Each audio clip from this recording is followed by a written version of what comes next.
Welcome to the Sailor Noob podcast, where a superfan and a noob talk about the original Sailor Moon episode by episode. I'm your host, Mikan Hana, joined by my co-host. I'm the co-host, the noob, Caliban. And something's coming. Yeah. Something strange And in the neighborhood. mysterious. Yeah. Where are the Ghostbusters? Oh, where are they when you need them? I know, right? They can't defeat COVID. Whoa. And we're a couple of magical people ready to moon crystal power make up this episode. Sailor Noob is brought to you by this strange, warm, fuzzy feeling. Yeah, I think you have a disease. You should get that checked out. Go to the doctor. Yeah. I can't wait for the premiere of Ghostbusters Afterlife, and Finn Wolfhard is going to be 8 feet tall and have a full lumberjack beard. And he's going to talk like this. What? He's going to talk like Stephen Strait? Yeah. The star of The Expanse? Yes, Holden. Naomi, we got to get the proto-molecule. If anybody knows what that is. And you have to do, when you do that voice, you have to squint your eyes. They like shot that Ghostbusters movie so long ago. Do you know? Like, he is going to be... I know. He's At the going to premiere, arrive he's just going to be in a rental car. Yeah. With a bottle of whiskey in his hand. Yeah, I know. And he's 14.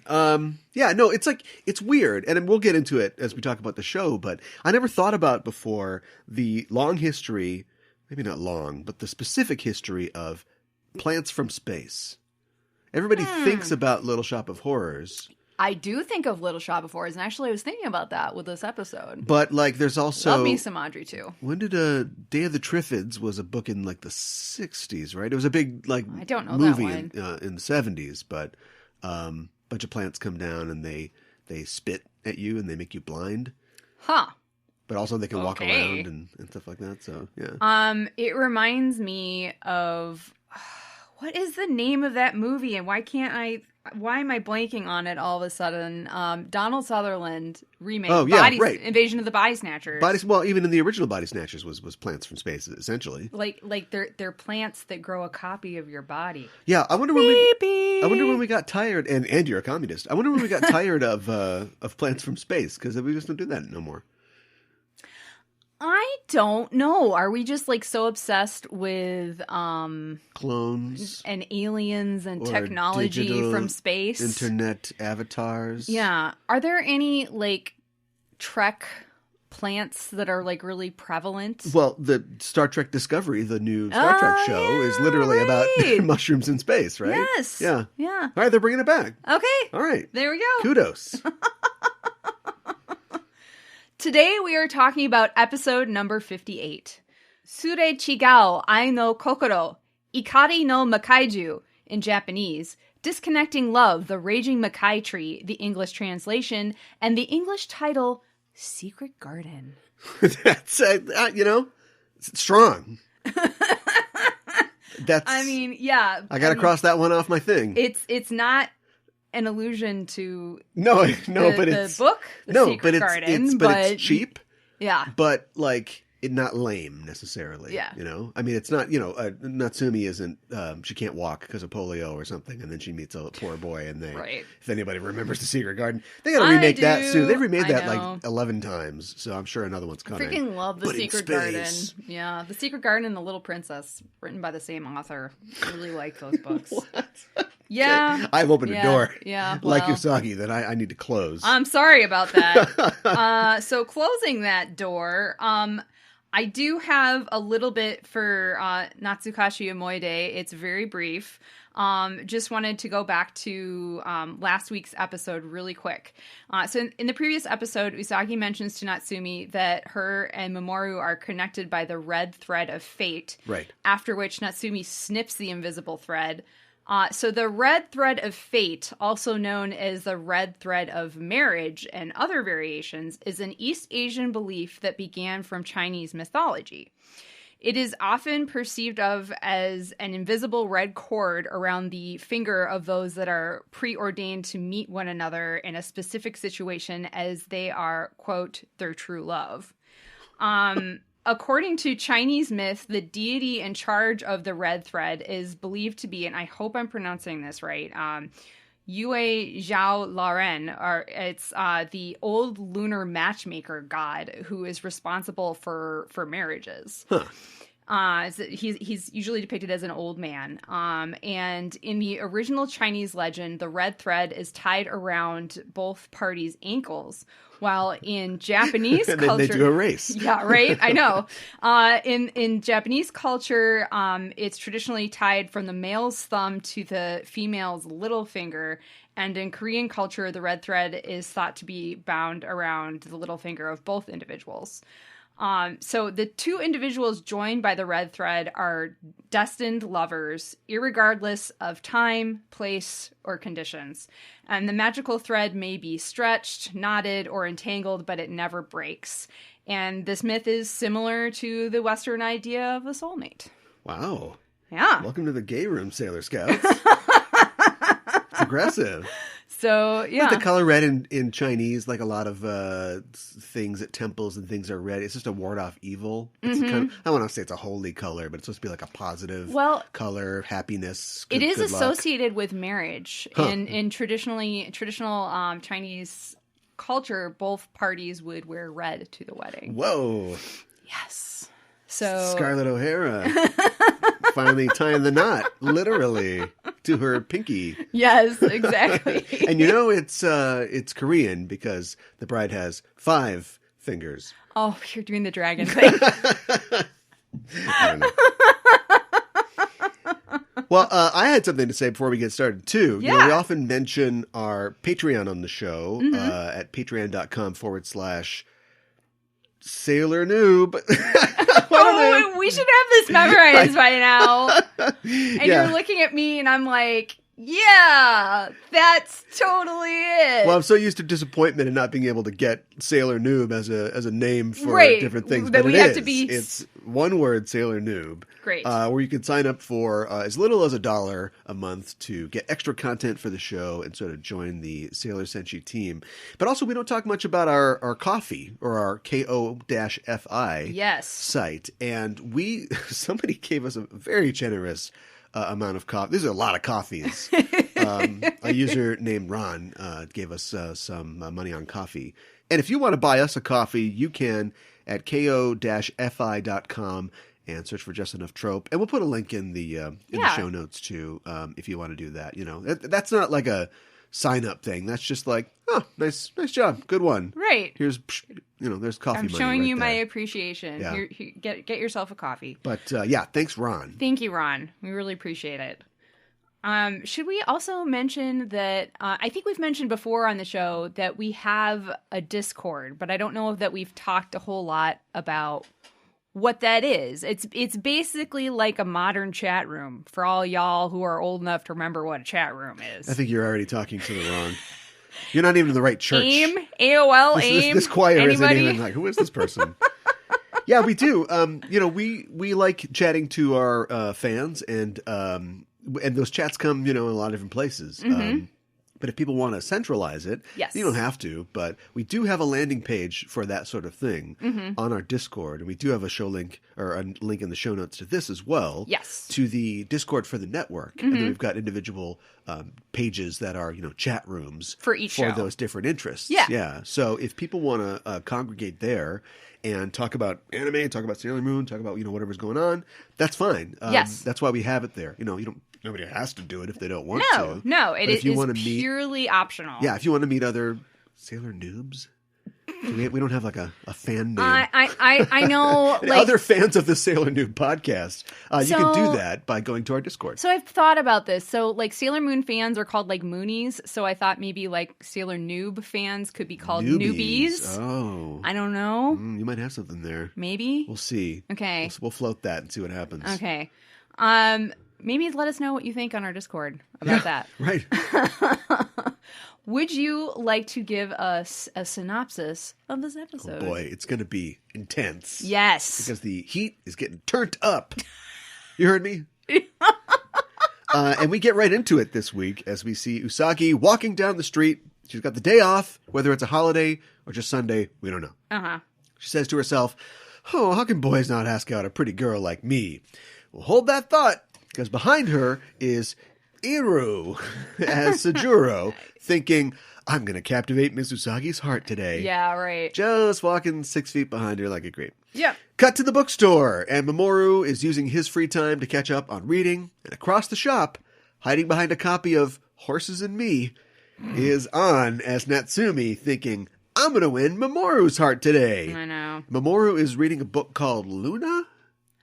Let's dive into this. Yeah. So first of all, what could Horses and Me be? Is that just an animator going, I don't know. I think so. I mean, I don't think she's probably even reading it. I think she just picked up whatever was closest to her and just put it in front of her face. That's the joke.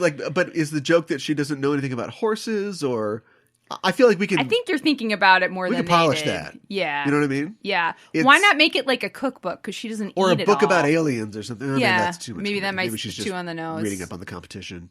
Anyway, I mean, it's clearly intended to be silly, but it's like I think that we can, we can top that. I think we can too. But it's kind of funny. It is. And then he's reading a book called Luna. I don't know. It's a book about the moon.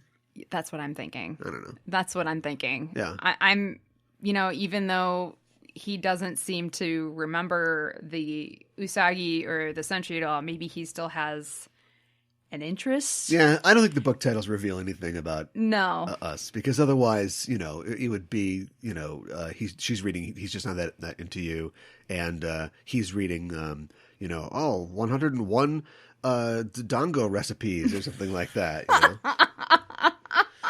How to serve woman. So anyway, An does that. Oh my God, is that you, Mamoru? Oh, what a funny coincidence. Yeah.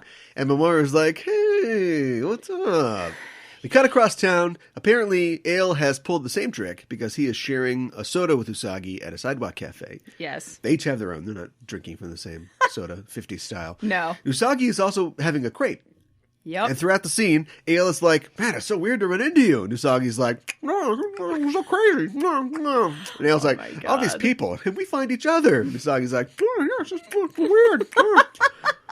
Mamoru and An walk by, and she's on his arm. And everyone's like, what? Mamoru? Natsumi? Dumpling Head? Oni-sama? Yes. And An says, you said that you were going to the library. And Ail says, you said you were going to study at a friend's. I can watch a spin-off of this where it's just Three's Company hijinks with Sailor Moon characters. It's a multicam sitcom. Absolutely. The set is the apartment at Juban Odyssey. There's an evil tree in the back room. Yeah. This could totally work. Yes. A new Cardian each week. Yeah. Right. That's the wacky neighbor that comes over. Yeah, right. Yamantaka. That means cup of sugar. Speaking of Juban Odyssey, we cut back there where Ail and An have gone home, and we see the gross Makai tree. It's not looking good. It's looking grosser than usual. Dead leaves falling all around. Ail and An both blame each other for neglecting the tree, and An laments that if the tree dies, they won't be able to get more energy, and Ail says the solution is to give the tree a lot more energy. Let me point out a flaw in this plan. Uh-oh. Maybe cut out the middle tree. Why do they have to give the tree energy and then they take energy from the tree? It's like giving 1,000 pounds of grass to a cow for 1 pound of steak. Be vegan. Yeah. Or I guess you'd be a carnivore in this case because that's just how it's you're already been, eating from a tree, man. but you're going to eat from people instead. So, yeah. Eat meat. Yeah. Save the earth. Well, save the space. They can't, their digestive systems only digest energy. I guess. Yeah. Anyway, the next day, we know it's the next day because Usagi has different clothes on. So it was a holiday? Maybe do they get like a school weekend or something? I'm thinking it probably was a Sunday, even though strangely Sajuro was like wearing his school uniform. I thought that was odd. I was like, dude. I don't think he knows that that's not everyday clothes, maybe. Yeah. I mean, I wouldn't necessarily. Although it's got a cool number later that we'll talk about. Yeah. Well, and I wouldn't take style tips from Natsumi, who's always wearing those hideous sweaters. So Usagi's downtown. She sees that there's a new Sailor Moon show. I know. Okay, it's time to lawyer up. We gotta take care of this. Luna says, like, it's probably just a comedy show. And Usagi does not punch her, so that's growth. Inside the show, it's like a character show. There's Sailor Moon and Tuxedo Mask. And I think Jadeite is there. Yes, and I noticed that too. Luna and a vampire? There's just one guy who's got like fangs and it's like a man. I guess that was the Yoma for this, I don't remember this show. A male vampire. No. And they've all got huge Mardi Gras heads. It's unsettling. I love it. It's like they're like regular size, but they got chibi giant size heads. Yeah. Also, I know that Sailor Moon like has that Superman thing where she's clearly Usagi, but people don't make the connection. Yes. You know? Absolutely. Does that extend to Luna? I mean, they've got a Luna up there. It's a purple cat with a moon on its forehead. We got to get Luna those little kitty glasses we talked about. You know, the little Superman glasses. Oh my God, Luna and kitty glasses. Because otherwise they're just like, purple cat? Purple cat? Good point. I mean, head's slightly smaller, but it looks exactly the same. Umino and Naru, who are still in this show, are in attendance. Umino didn't make the callback for Tuxedo Mask, and the casting director was a little weirded out by the shrimp thing. So, not in the show. But Umino and Naru are proud of how famous Sailor Moon has become. But the sky darkens. Yeah. And Yamantaka appears.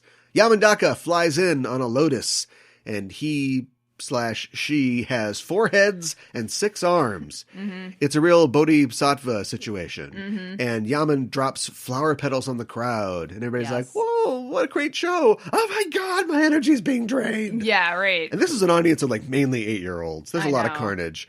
Yamantaka disappears as Usagi and Luna run in. And they just see everybody's laid out. Usagi's like, oh, they got Naru again. Yep. She has insurance against this at this point. She should. And Luna's like, they're drained almost to death. Like, this was bad. Yeah. In the space room, Yamantaka is spreading energy all over the tree. It's not helping. And Ail thinks maybe the Makai tree isn't suited for Earth. Yeah. You should have thought of that. I know. Before you crash landed here. I know. At school the next day, Miss Haruna notes that Umino, Naru, and Natsumi are all absent. And Usagi says that Sajuro is out as well. After school, Usagi drags Ami and Makoto with her to Juban Odyssey to check on the Gengas. Mm-hmm. And they're not checking on Naru and Umino, who are probably in the hospital. The actual people that they saw laid out. I think Usagi is mentioned in a comment that she's already seen Naru, and she's like, I don't know about that. Gonna be okay. Okay. Well, yeah, how would she have that information? Yeah. Her network. Right. That she mentions. Anyway, the girls get to the Genga's apartment and are greeted by Ail and An, who are wearing matching outfits. The girls think this is weird, because apparently that's something that lovers do. Which, according to this show. Do lovers do that? And Ail is like, well, we lost our parents a long time ago, so our bond is stronger than normal siblings. Oh, it's that kind of anime. An is like, why are you here? This is impolite. And Mako's like, Usagi was worried about you guys. And this whole time, Mako is not feeling this at all. She's got some resentment left, maybe, from her thing with Ail before. Ail's like, come on in, have something to drink, have something to eat. And he starts making them tea, and he's humming his like flute tune to himself as he makes the tea. And he thinks, what is this feeling I'm having? Yeah. So the girls are in the den, and it's awesome. They're all sitting on the sectional, and Mako and An are as far apart as they can be. And they're both like arms crossed. They're both like just over this, right? Yes. And Usagi says, well, why weren't you at school? And An's like, who cares? And Usagi's like, we do. We're your friends. And An's like, whatever. And Mako's like, all right, that's plenty for me. I'm out of here. But Usagi is very interested in the doors to what we know is the space room. Yes. But Usagi thinks it's a study. So she starts opening the door, and Ail's like, hey, well, let's just close that. It's a mess in there. Uh-huh. It's like Three's Company. Yes. All these misunderstandings, right? Usagi says if it's really dirty, you should get Mako's help. She's great at cleaning, right, Mako-chan? And everybody looks at Mako, and there's like 4 seconds of silence. So there's just nothing.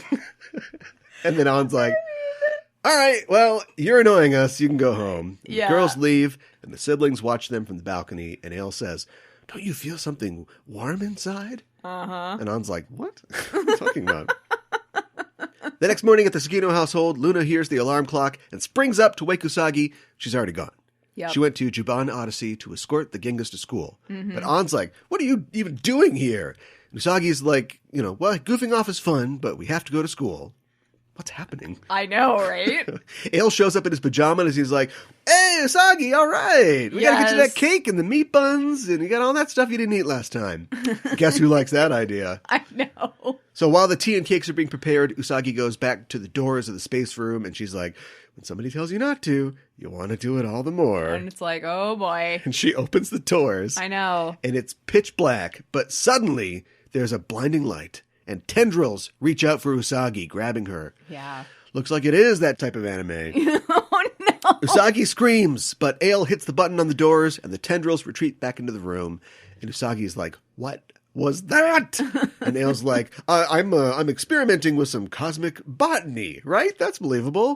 And Usagi's like, yeah, that makes sense. Our hero. And An says, look, we're not going to school, so just leave. And as she does, Ail thinks, I feel that warmth again. What is happening? You peed yourself. In the space room, the Makai tree has a single bloom, a sprout on it, and An thinks that it has to do with Usagi being there. And she says, if we squeeze every drop out of that little cream puff, maybe it'll fully revive the tree. I know! What the hell? And you'll just start at the toes and start rolling our way up. And Ail is like, yeah, but what about this? And he has Yamantaka, who's just hanging out, I guess, just hanging out. Just hanging out. He has Yaman give energy to this one sprout, but the energy seems to wither the sprout away. And right then, both Ail and An feel like they heard the tree talk? Yeah. And we do not elaborate on that. No. And Ail is like, trees don't talk. And he says, the Doom Tree was handed down by our ancestors to store and distill the high-quality energy we consume. Okay, but we've seen them drain people themselves. Is it the difference between, like, fresh water and, like, dirty water or something like? Is this like brittle water and tap water? No. They could get energy from people there on their own, but they want it from the tree. But they give it to the tree. They steal the energy, feed it to the tree, and the tree gives them energy. Right, but they want to keep the tree alive because they feel like they can't eat without it. But I'm saying, I've seen you guys eat without the tree, so maybe it's just time to, like, wave bon voyage to the tree and just... They feel like... Maybe they can, but they feel like they can't survive without the tree. They feel like they won't be able to get enough energy. It's tough. Yeah. Leaving the nest. It's difficult. We get the idea that something is up and the Doom Tree might be more than it seems. Yeah. And at school, Usagi is sitting with Ami and Mako at lunch. This has been just a Juban student episode so far. Yes. And she tells them that she was at the Ginga place again, and Ami says, oh my god, Usagi, there's something on your head. And Mako leaps into action, grabs a stick, and just whacks the thing off of Usagi's head. I know. It turns out to be part of a vine, which is still twitching. Uh-huh. They take the vine to Hakawa Shrine to meet with the other girls and the cats, and Luna says, all right, here's what we found out. Artemis already sticks his hand in the jar where they have the vine. I love how she volunteers him. Well, she's the brains. I know. And the vine leaps up and grabs his paw, his little kitty paw, and drains his energy. He shakes it off. Everybody's freaked out. It's scary. Luna says, see, you guys understand? And Usagi's like, no. The cats are like, look, we studied this. There's bad news. This is part of the Doom Tree, which is a cosmic plant that drains energy. But we don't know anything else other than that. I know. And it's like, how do you guys I read even about know that? this Right. in USA Today. Right. The group concludes that Sojuro and Natsumi must be Ail and An. Mm-hmm. Finally! I know. At Juban Honesty, Usagi is standing by on the street. She's ready to go talk to Ail and An. She can't believe this is true. Luna tells her to wait, but Usagi is convinced that she needs to be convinced that they really are evil. Yes. Just then, Mamoru shows up with flowers for Natsumi because she's been sick. But Usagi says, no, she's been playing hooky. Hooky! She starts screaming hooky. Mamoru's like, okay, well, yeah, but I still want to do something nice for her because she helped me with the Snow White play, which went great. I know, but she's upset because she's like, you're my long lost love and you're giving flowers to another girl, you know? Yeah, well, curse you and your nobleness. Did you notice that they were red and white roses? Ooh. No! What does that mean?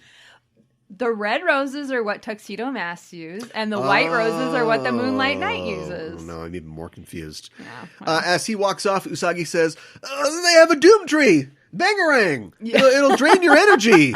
And Mamoru's like, dumb troll? What? LOL. I feel like we lose. They probably did a thing where Makai word for tree and then found something that sounded close to that, and it just doesn't translate Yes. right. No, I think that's exactly what it was. Yeah. Yeah. I feel like we could top that too.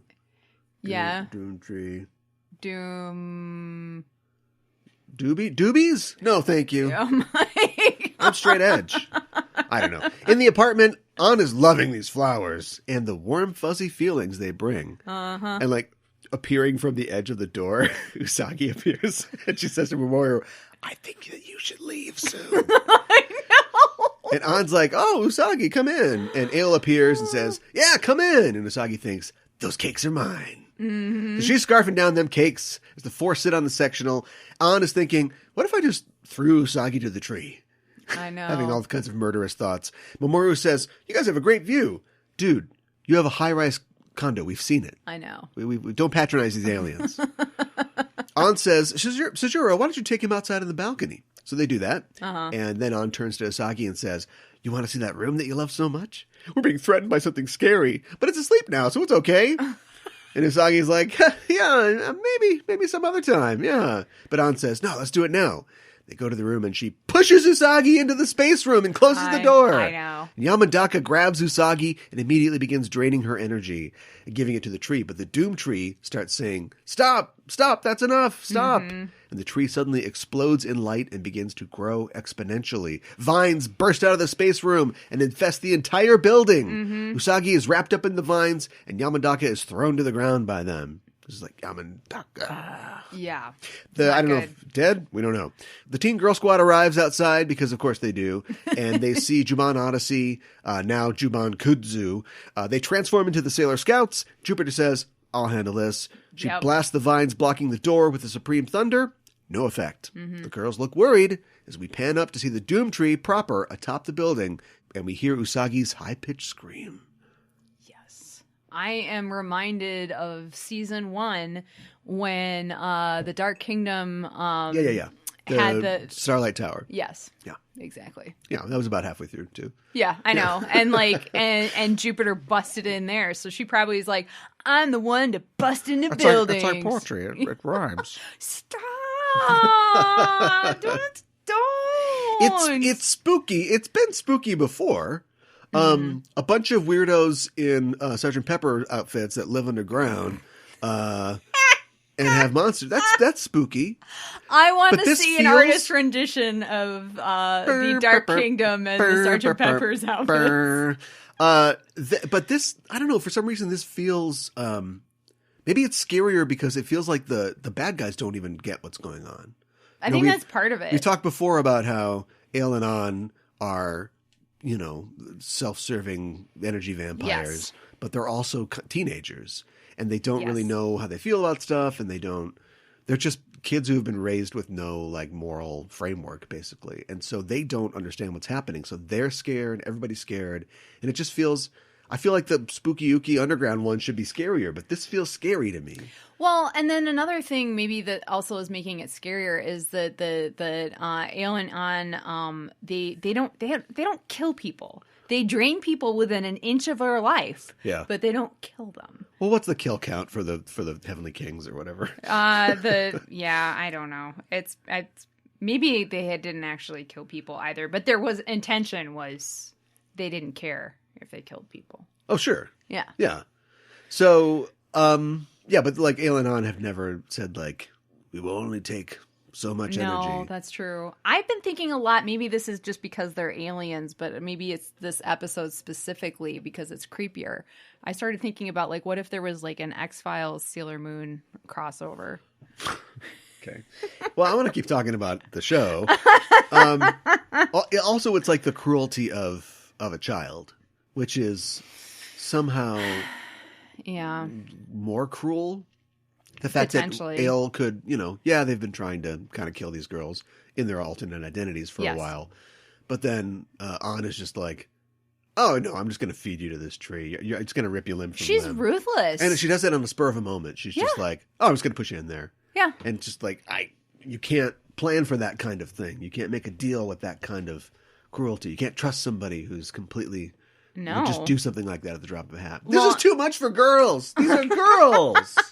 Well, and I think even Ail is like, what the hell are you doing? What's going on? Yeah. Like, that's his Usagi in there. So I think this is pretty, I think this is pretty traditional. Like this is, we're opening up into the second half bad guy. Mm-hmm. Something's going to change. We're going to change the situation. I think you could be onto something. I can't really say much. Nice job. So, good job.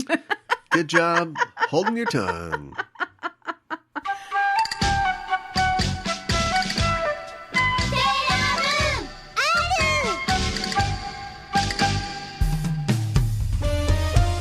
Backtracking is back for an all-new season. Hi, I'm Caliban. And I'm Gooey Fame. And we'd like to introduce you to Backtracking, the podcast that explores the real-world inspirations behind your favorite episodes of Star Trek. From historical events to classical literature to blockbuster films, we go where no pod has gone before to seek out the origins of classic Trek tales. Did you know, Gooey, that the TNG episode Too Short a Season was an allegory for the Iran-Contra affair? Yeah, only sweatier. Did you know that the Enterprise episode Regeneration was an homage to the John Carpenter film The Thing? Archer and T'Pol freezing to death over a bottle of whiskey would have been a controversial ending. As a dog lover, Archer would not like The Thing, I'm guessing. Oh my god, movie night is canceled. Join us every other Thursday for a journey back to the beginnings of the Trek universe. Backtracking is available wherever you get your podcasts. No, Porthos!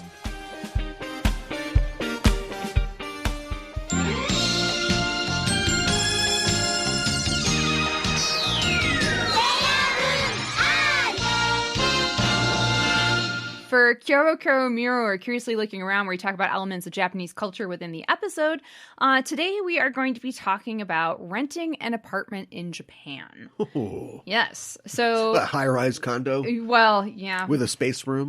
Yeah. And, an alien tree. Yeah, right. Two bed. All the accommodations. 2 bed, 2 bath, 1 billion square feet. Right, exactly. It's bigger on the inside. 8th floor walk up. Yeah.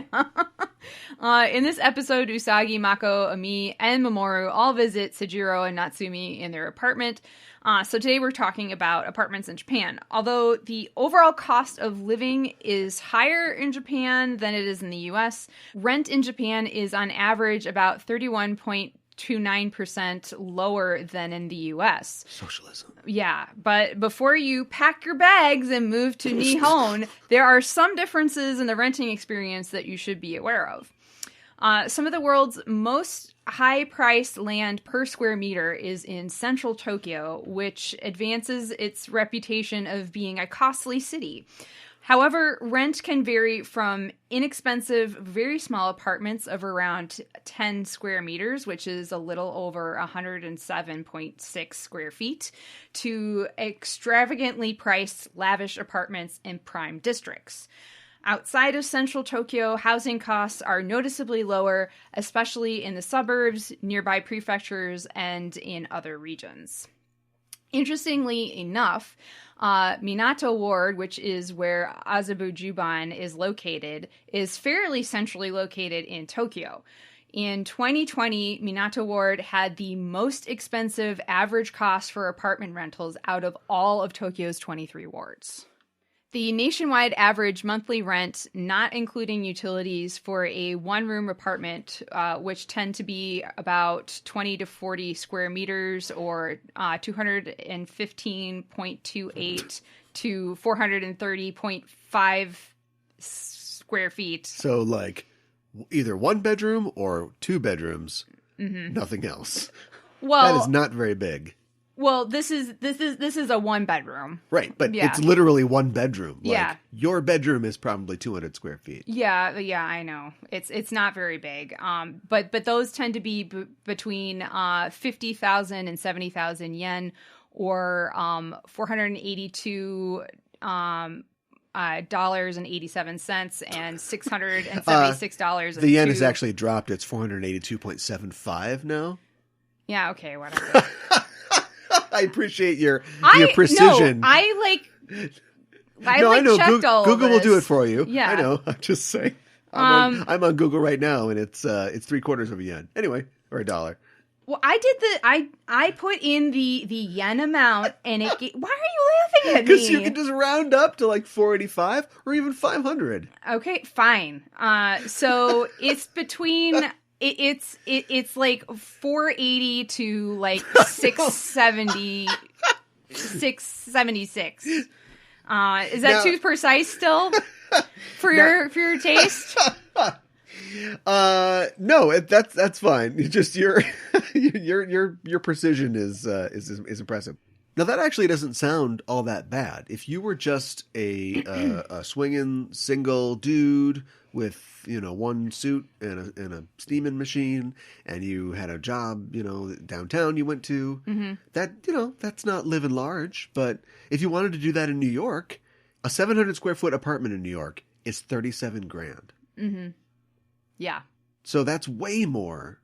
Well, that's the nationwide average. Oh. I wasn't done. Oh.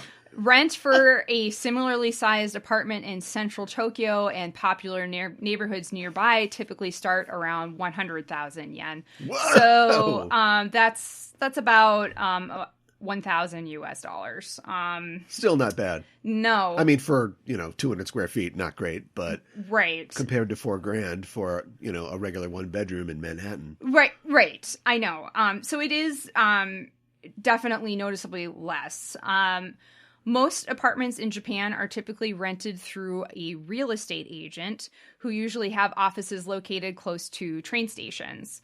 Apartment listings are typically shown and advertised in the shop window, as well as being listed in various publications and websites. I don't know what the down and the upsides are, but that's probably good, right? Maybe there's a little fee on top of it. There is. But we'll get to it. But when you think about how little it takes to become a landlord or a property owner, and how badly, I would say the majority in my experience of landlords run their properties. Yeah.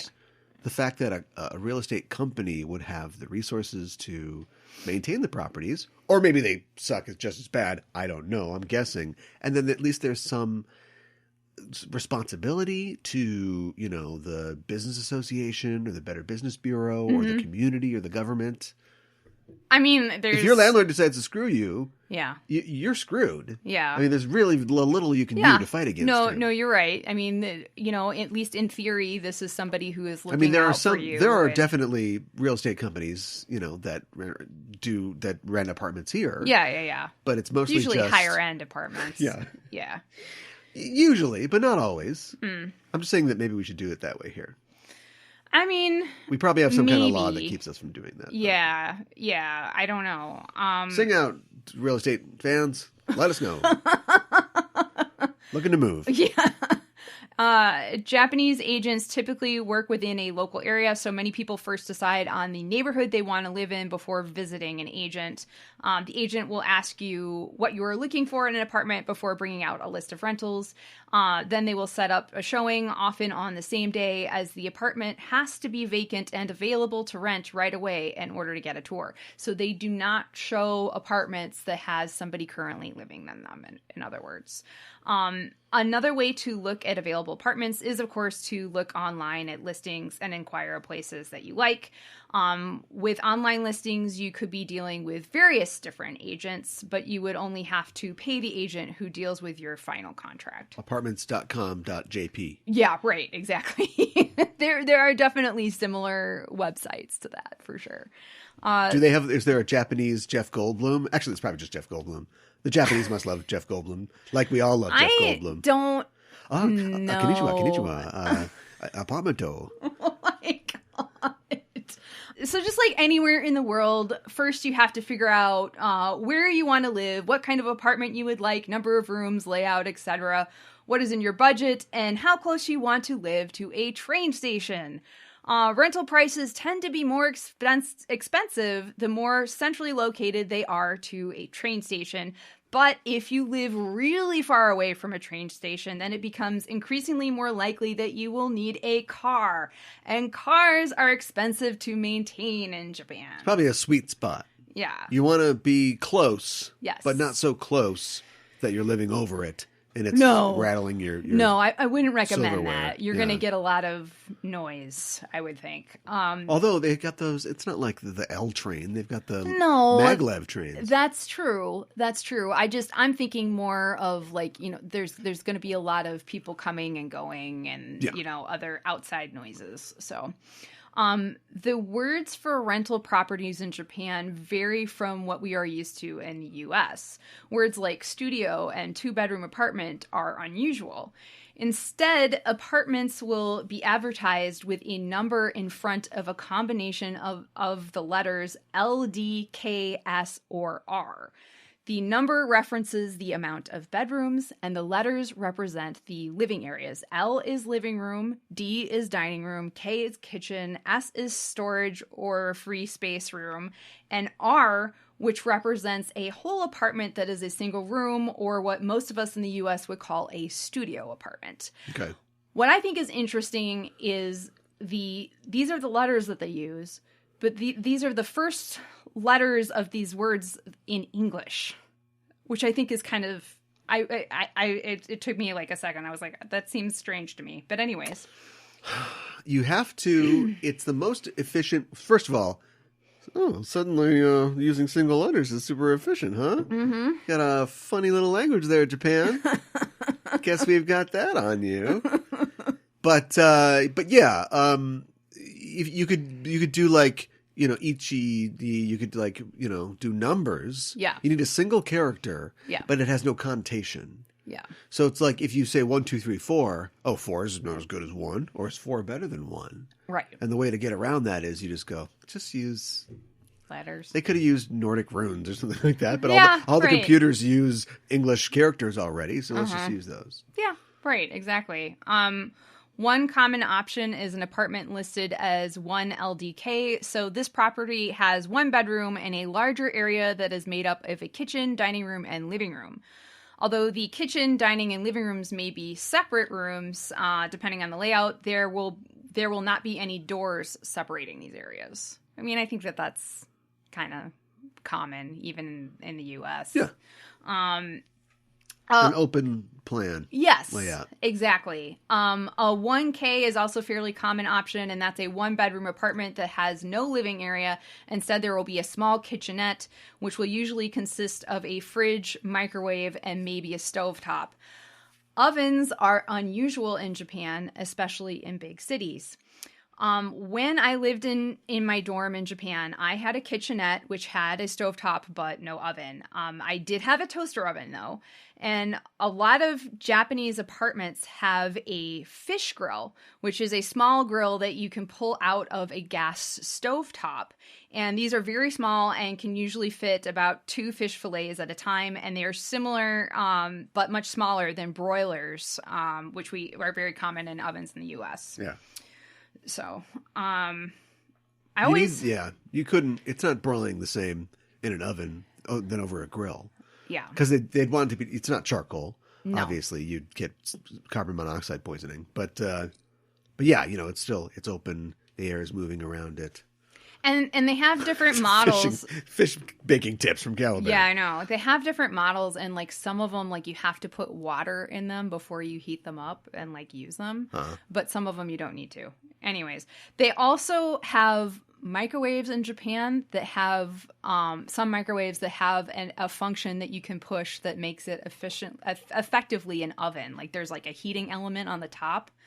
And I've heard various ratings from expats on whether yay or nay on the oven function on the microwave. Some people third heat lemon. Yeah, right. Some people think it's great. Some people not so much. So, of course, a 1R is another common apartment type, which is basically what we call a studio. And this apartment may also have a small kitchenette. Okay. So, all apartment configurations come with a bathroom. Often in Japan, the toilet is in a different room from the shower or bathtub. When you live in a small apartment, however, you do not have that luxury, and toilets are often in the shower room. Sometimes they are hidden away under the sink, which you move away from the wall in order to use the toilet. Oh, yeah, I've seen that. Yeah. There's actually like a really great video on YouTube. Like you look up small apartments in Japan, and I think it's actually her apartment is only 80 square meters. Oh my god.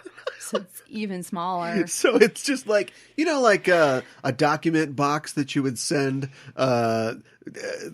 paper in. Yeah. If you're going to mail somebody a contract, you go to USPS Yeah. and they've got that rectangular box that's just like up and down, very thin. Yes. It feels like that. It does feel like that. And then there would just be, I'm assuming, like a loft bed, or just the bed is like that's what it is in the video. Ladder up to the Yeah. thing. Okay. Yeah. Exactly. Wow. I live in a mail slot. I know.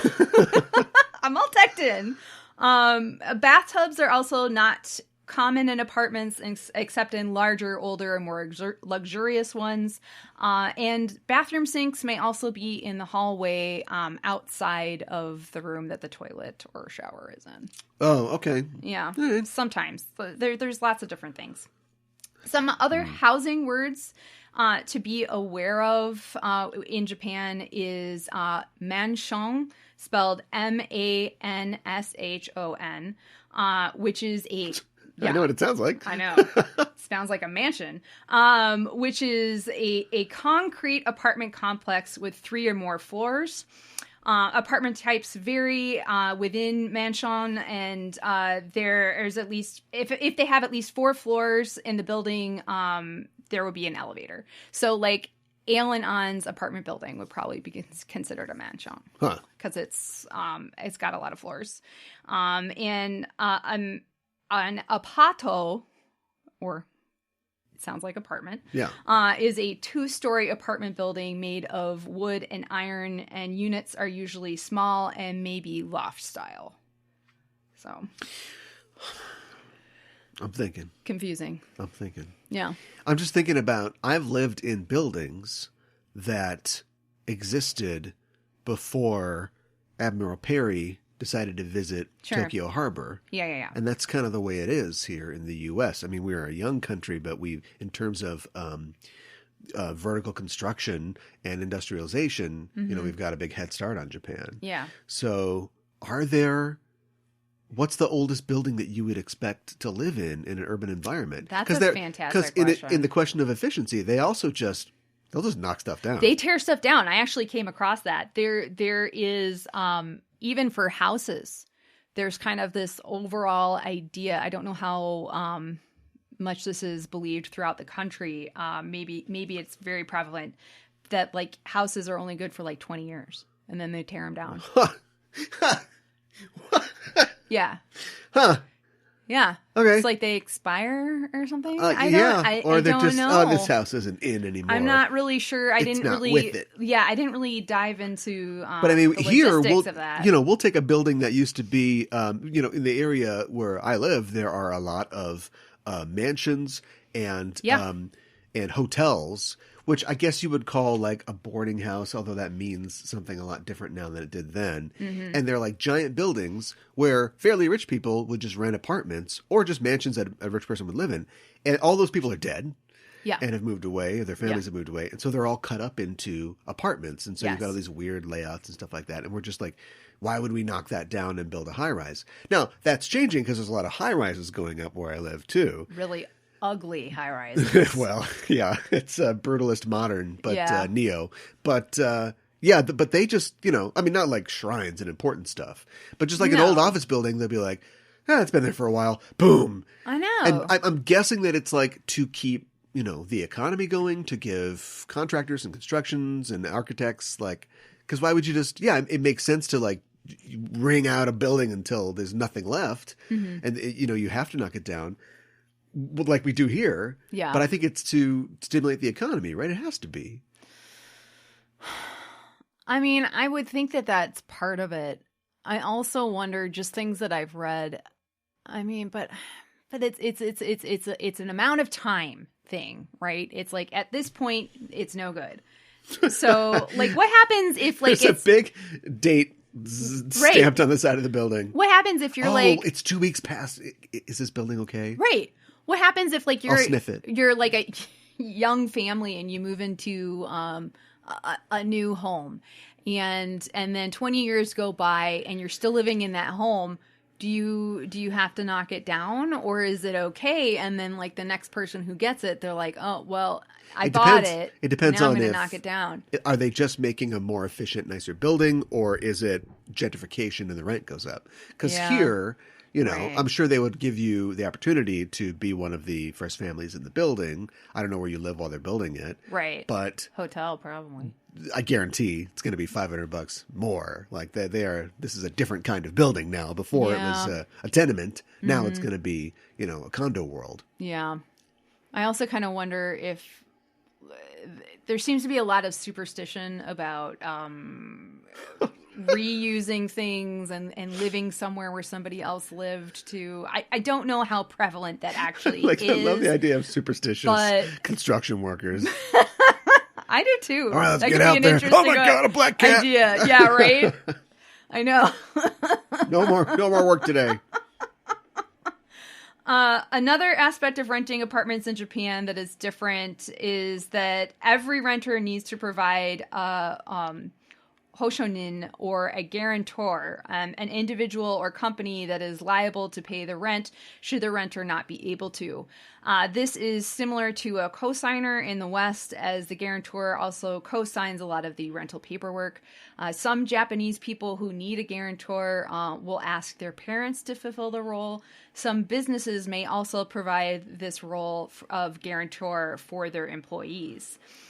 If that is not an option for you, you can utilize a guarantor company, which the real estate agent will typically recommend to you. They function as a kind of third-party insurance company, and you will not have to deal with them directly, but you have to pay them a month's rent or more for the service up front, plus an annual renewal fee of about 10,000 yen, which is around $100. Yeah. I don't love it, but when you think about, I think it's all part of a society that is, we've talked about how the Japanese society doesn't necessarily care about the homeless or people that fall through the cracks. Yep. But I do think that this is part of a more connected society. Because when you think about it here, if you can't, people have experienced this last year, if you can't pay rent, you're SOL. Yeah, I know. And nobody cares where you go when you do. Right. And at least this is, you have this guarantor, and ostensibly it's, you've got your family, you've got all these things. Yeah. Do you know what I mean? And so there's more of a net.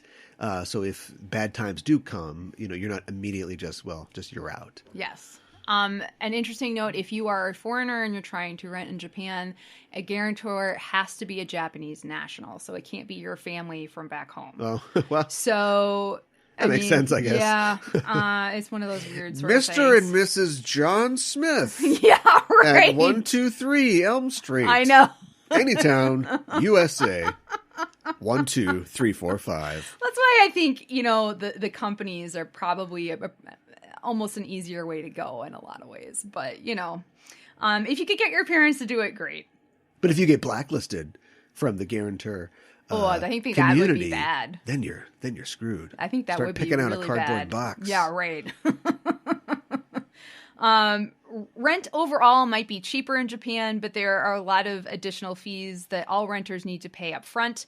Besides the first month's rent and deposit, which is 1 month's rent, you typically have to pay reikin, which is often referred to as either key money or appreciation money, in which the renter pays the landlord a, quote, payment of gratitude, which is either 1 to 2 months' rent. So this is basically, thanks for letting me live here. And that's just off the top for the... Yep, up front.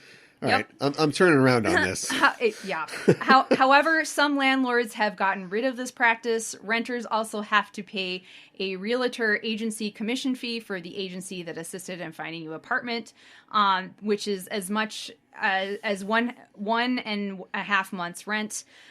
Plus, you have to pay property insurance, a maintenance fee, and a key exchange fee. So a lot of wet beaks on this one. Yeah.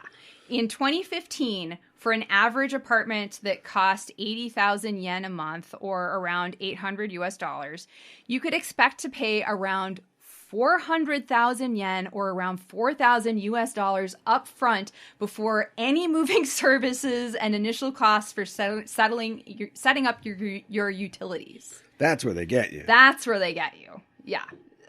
So rentals in Japan often do not come with appliances either.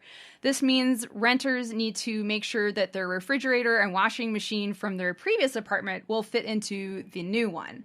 And also, if you're moving into an apartment for the first time, you have to buy these things. The largest reason why appliances are not provided is a superstition and reluctance to use furniture someone else has utilized. Oh, wow, we don't have that problem here. Yeah, I know. I got a great couch from the corner store. Yes. The corner.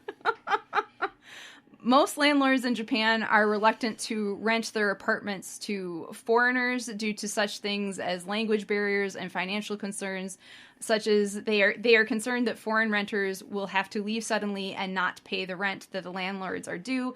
But with everyone needing a guarantor, it's hard to justify that claim, I feel like.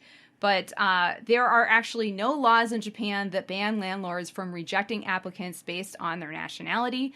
This means property owners can freely advertise their rentals with annotations elucidating that they do not accept foreign renters. There's no law. We just rely on good old-fashioned prejudice.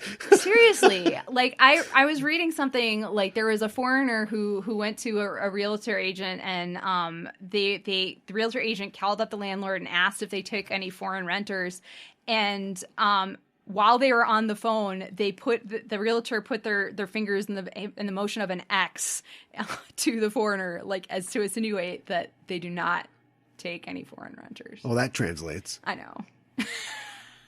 Like, no. It's like, I'm not a rejection. vampire. Yeah, I know, right? So, anyways, so it's a little bit different, and I guess if you're a foreigner in Japan, from what I read, I would expect to be at least rejected a little bit. Yeah. It's that prevalent. Well, it's, a xenophobic society. Unfortunately. In a lot of ways. I'm not saying there's not racism here, but, you could move here and get an apartment. Yeah. And the crappy landlord, he doesn't care what language you speak. No. He just wants cash on the barrelhead. Yeah. Exactly. And he's not going to expect you to know what an X sign is. I know. So, yeah, I think a lot of that comes from them being a closed country, and some other things too. But yeah, but then they make their animes and people have red hair and blue hair and green hair. I know. But you go back to the Japanese creation myth that the Japanese people are descended from Amaterasu, the goddess of the sun. And I don't think, a lot of people today, I don't think that they actually believe that. But I feel like that has permeated their culture somewhat, that they're like descended from gods. And I feel like a lot of times they look down on a lot of people who are outsiders and who are not from Japan, who are from other Asian countries, and it's upsetting. How do they feel about Raisin Bran? What? Because of the sun? Because the sun on the box. He's got 2 scoops. Itadakimasu with Usagi. What did Usagi eat in this episode? A lot. And she enjoyed it very much. Finally. I know. I love how she's just nomming on her crepe while Sejuro is like trying to romance her and stuff like that. And she's just really clueless. I love it. And then all of the treats that Sejuro tries to give to her at the apartment, he's like, oh, well, you have some ocha, which is typically green tea. Also, like, then she's like two-fisting the Nikuman, which we talked about before, and in a previous episode, which are the meat buns. Right. And then the cake that she eats, it looks like it's a matcha strawberry cheesecake. And matcha and strawberry are a very popular combination. They do taste very good together. And the foil at the bottom of the cake is most likely there to make serving the individual individual pieces to guess easier. Uh-huh. As I assume that this means that the cake is pre-sliced when you buy it. My biggest question is, why do Seijuro and Natsumi, who do not eat human food, have nikuman and cheesecake at their apartment ready to go? Yeah. I don't know. Maybe... They weren't expecting guests. No, but like, there's that little scene where he's making a tea and he's like cleaning the cups and he's like... I know! Maybe he's just feeling more, part of that warmth is, the feeling of the home and the hearth, I think so. He's preparing things and he's receiving guests. But it's interesting because it's not like we've seen them reading magazines and books and stuff like that, but we don't see them watching TV. Like, where is he consuming this idea of this is what you do? Yeah, I don't know. Yeah, they don't watch TV.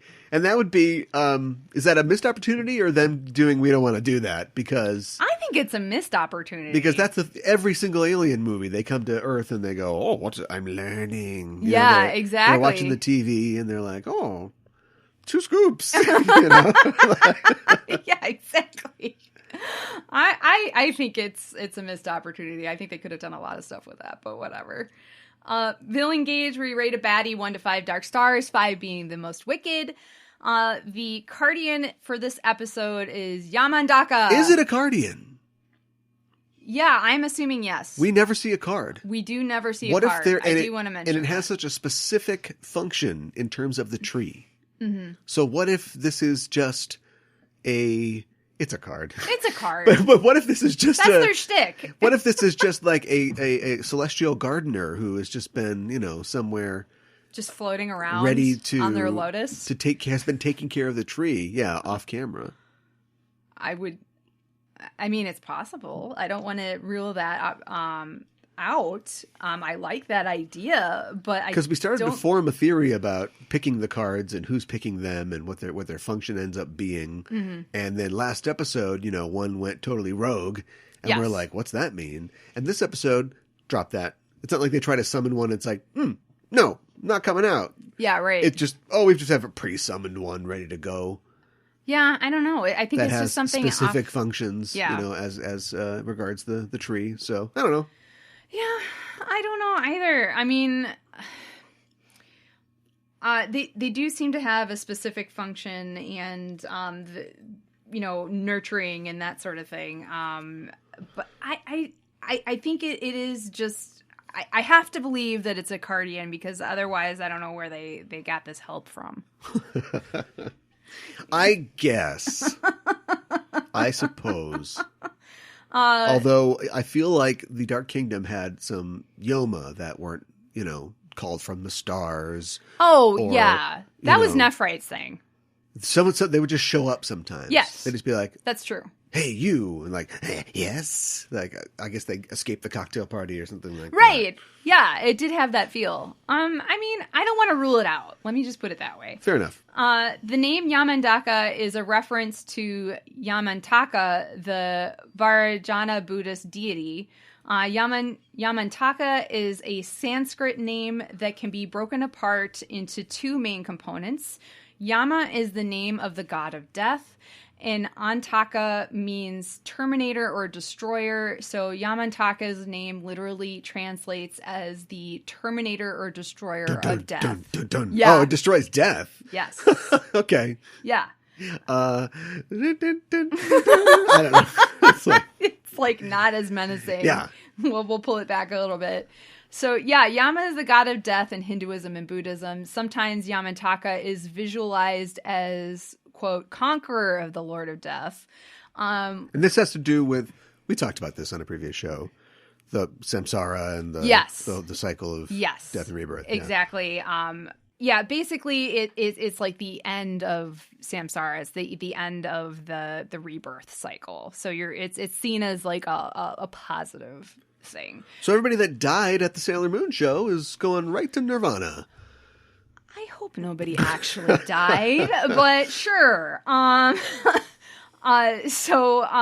While Yamantaka is therefore Yama's nemesis, his depiction is similar to Yama in many ways.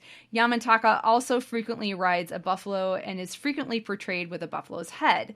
Because of this similarity in appearance and in their names, it is common to find books and texts which seem to be reliable on most of their materials that mistake both Yamantaka and Yama as being the same god when they are two separate ones. I love that, like, it's such a metal mythology.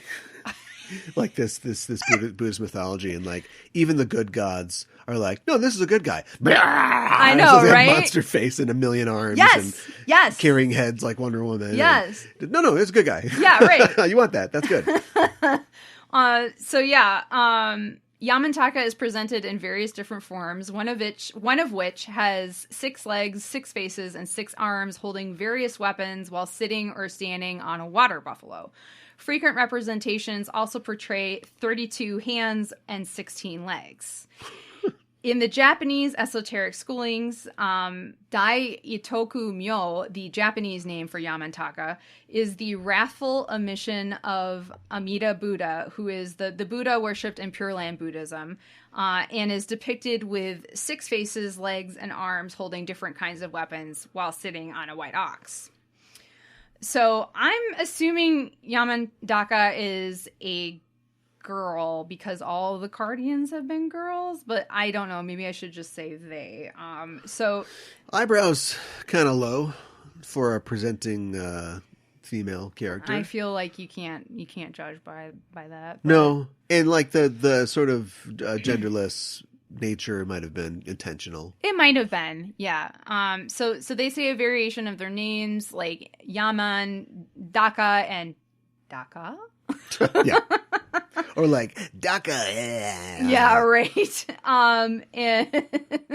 And the design, Yamantaka has 4 faces. Each one has a kanji written on their forehead, which reads, the first one says 1, the next one says 2, the next one says 3, then 4, respectively. Aha. Yeah. Not LDRS. No. That would be funny. Each face represents a different emotion. The one that says 1 is elation and it has green eyes and a smile. 2 is anger with red eyes and a scowl. 3 is sadness with blue eyes and a frown. And 4 is goofiness with black pupils and yellowed whites of the eyes, which is sticking out its tongue. Perhaps because we are referring to Buddhist deities, they are dressed in golden draped robes, which feels like it's referencing monks' clothing. Maybe Tibetan monks? I'm not sure. There is a top that is draped around their chest with openings for their 3 sets of arms, and a bottom part which is draped over their legs, and we cannot tell if they have more than 2 legs. I think they just have 1 set of legs. And they are wearing a large black choker with large rectangular gold pieces in front of each face, and they also have a hat that is draped in similar golden fabric and looks like it's rolled up like a scroll, and it has 5 green beads hanging off of each end. It is possible that their appearance is also a nod to an asura from Buddhist mythology, who are detailed to have 3 heads with 3 faces and either 4 or 6 arms. They are demigods, and the asura realm is one of the 6 realms that one can be reborn into. And asura are known to be constantly at war, and we talked about this briefly in episode 45. Yeah, they're way too badass for Yamantaka to be an asura. Too goofy? No way. Okay, all right. Yamantaka also flies around on a pink lotus flower. In Buddhist symbolism, the lotus flower illustrates purity of the body, mind, and speech. Legend has it that Gautama Buddha's first steps made lotus flowers appear everywhere he walked. Which was a real pain. Yeah, I would think. For his mom. Yeah, right. Oh, lotus flowers again. Will you nap, please? In Asian art, a lotus throne is a stylized lotus flower used as the base or seat for a figure. It is typically a pedestal for divine figures in Buddhist and Hindu art, and often seen in Jain art as well. This originated in India, and it accompanied Indian religions to East Asia especially. I think that Yamantaka's overall design is interesting, and the 4 different faces are amusing. They are successful at stealing a lot of energy, but something is not right with the Makai tree. Just not feeling a lot of the Cardians in particular. So I'm going to give them a 3 out of 5 Dark Stars. Well, I'm going to give a 3 as well. Okay. Again, I think most of that is the symbolism like laced into the character. I like that. Yeah. But it doesn't really do much. No. And we never really get a chance to get to know them. And they just kind of show up. And who's this? And, I mean, yeah, powerful, obviously. Yeah. But that's all the positives. And its lack of engagement with the story, really, is all the negatives. So, yeah, you're lucky to get a 3. It's kind of Yamantaka. Yeah. Bleh.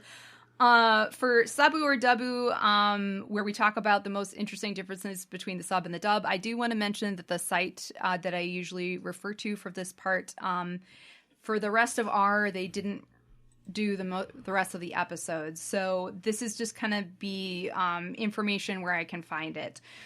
In the dub, Yamantaka's name was changed to Four Face. Well, all right. You guys Not 6 arm. You guys even trying? I know, right? In the dub, "To be continued" was added at the end of the episode. Oh, So, okay. Well, I mean, I that think it's makes implied, sense. but yeah. Yeah, I know, Makes right? sense. So now we are at our rating. I like how Usagi, after being in a botched production of Snow White and one afternoon of detention, thinks of Natsumi as a friend, enough to check in on how she's doing when she's not been to school. I think that just shows, like, how good a person Usagi is. And I really like that. There are a lot of also really great comedic moments in this episode, too. It just, a lot of Usagi's reactions to things and her joyous eating. And, Yeah, it's a pretty good show for Usagi up until the point that she's, like, assaulted by a tree. Yeah, like, shoved into a dark room to be assaulted by a tree. Yeah, exactly. So I don't know. There's a lot of stuff happening in this episode too. I like that we're learning more about the Makai tree. So I think it's interesting and I enjoyed it. So I'm going to give it 4 out of 5 roses. Doing this again, huh? I'm going to give it 4 out of 5 roses as well. For similar reasons. Also just because I don't always need like a tight narrative or a great like action scene. Like sometimes I just like the particulars, the foibles of the characters and seeing into their lives. And, I already talked about the Three's Company aspect of it, which I think they can do more with. Yes. But yeah, I just enjoyed that, getting to see into Ail and An a little bit more. Mm-hmm. It's also just like the scary part of it, like the weird kind of Lovecraftian kind of thing that we've got going on with the tree, which they could have been doing before. The entire time. Yeah. But I'm assuming that they're saving a lot of that stuff for later. But other than that, yeah, I just, pretty good episode overall and definitely leading to something more. Yeah. And so I always like that too. Yeah. Give me a hook. Yeah, no kidding. My English title for this episode is Sejiro and Natsumi's Secret, Alien Life Tree. Alien Life Tree. Death Tree. My Deke title is Vine Stars.